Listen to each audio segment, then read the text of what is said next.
రాష్ట్ర ప్రభుత్వం ప్రతిష్టాత్మకంగా నిర్వహిస్తున్న వన మహోత్సవం కార్యక్రమంలో భాగంగా పార్వతీపురం మన్యం జిల్లాలో పెద్ద ఎత్తున మొక్కలు నాటే కార్యక్రమం ఘనంగా నిర్వహించారు. సీతంపేటలో జరిగిన కార్యక్రమంలో జిల్లా కలెక్టర్ ఏ శ్యాంప్రసాద్, పాలకొండ శాసనసభ్యుడు నిమ్మక జయకృష్ణ పాల్గొనగా గుజిమి రక్షిత అటవీ ప్రాంతంలో నిర్వహించిన కార్యక్రమంలో పార్వతీపురం శాసనసభ్యుడు బోడిల విజయచంద్ర, కురుపం శాసనసభ్యురాలు తోయక జగదీశ్వరి, ఎస్పీ మాధవరెడ్డి, జిల్లా ఫారెస్ట్ అధికారి జీఏపీ ప్రసూన పాల్గొన్నారు. ఇక వన మహోత్సవ కార్యక్రమంలో భాగంగా జిల్లా కలెక్టర్ ఏ శ్యాంప్రసాద్, పాలకొండ శాసనసభ్యులు నిమ్మక జయకృష్ణ సీతంపేటలో మొక్కలు నాటారు.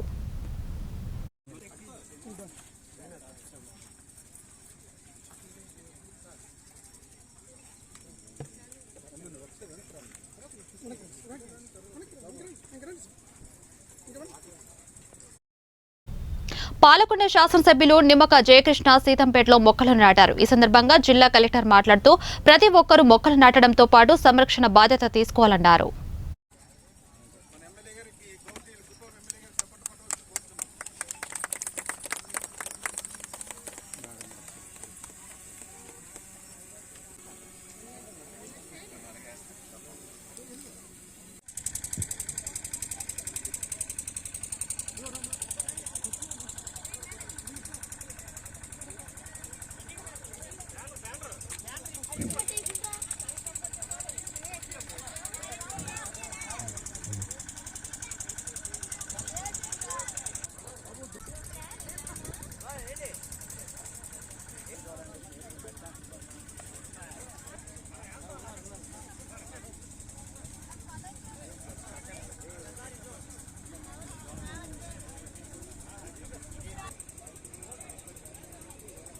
అంటే ప్రతి ఒక్కరికి చెట్టు నీడ కావాలి.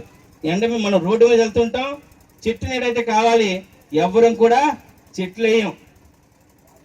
ఆలోచించండి, మనకు మనం ఒకసారి ఆలోచించండి. మంచి సమ్మర్, మన వేడలుగా ఉంటుంది, ఇక్కడ వేసవికాలం బగబగమని ఉంటుంది. రోడ్డు మీద వెళ్ళే బైక్ కూడా ఎవరైనా ఎక్కడ అవుతాడు? చెట్టు కింద అవుతాడు. చెట్టు నీడ కావాలనుకుంటాడు.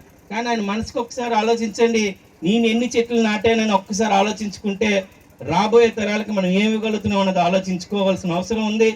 ఇంతేకాకుండా కంపెనీస్ కూడా ఈసారి కొత్తగా పాలసీ తీసుకురావడం జరిగింది. అంటే ఎక్కడ పడితే అక్కడ చెట్లు కొట్టకుండా సోర్స్గా ఉన్న చెట్లనే కొట్టి ప్లాస్టిక్ వాడకం తగ్గుతుండడం వల్ల ఏమవుతుందంటే పేపర్ వాడకం పెరుగుతుంది. వెర్జిన్ ఫైబర్నే తీసుకొని వాడుతున్నారు. అంటే అప్పటికప్పుడే కొట్టిన చెట్టునే ఫుడ్ ప్రాసెసింగ్లు ఎక్కువగా వాడుతున్నారు. కొన్ని పాలసీస్ రావాల్సిన అవసరం ఉంది. ఇది సర్కిల్ ఎకానమీలో మాట్లాడే పరిస్థితి. ఈ గ్రామాల్లో మనం ఆరోగ్యంగా ఉన్నాము అంటే దానికి కారణం మనకు కాలుష్యం ఎక్కువగా లేకపోవడం వల్ల. లేదు అనేసి అంటే ఎక్కువగా ఉన్నటువంటి సిటీల్లో ఉన్నటువంటి ప్రజలు అనేక రోగాలతో ఇబ్బంది పడుతున్నారు. ఈ చెట్లు లేకపోవడం వల్ల వర్షాలు కూడా తగ్గిపోవడం జరుగుతుంది. కాబట్టి మనం అందరం కూడా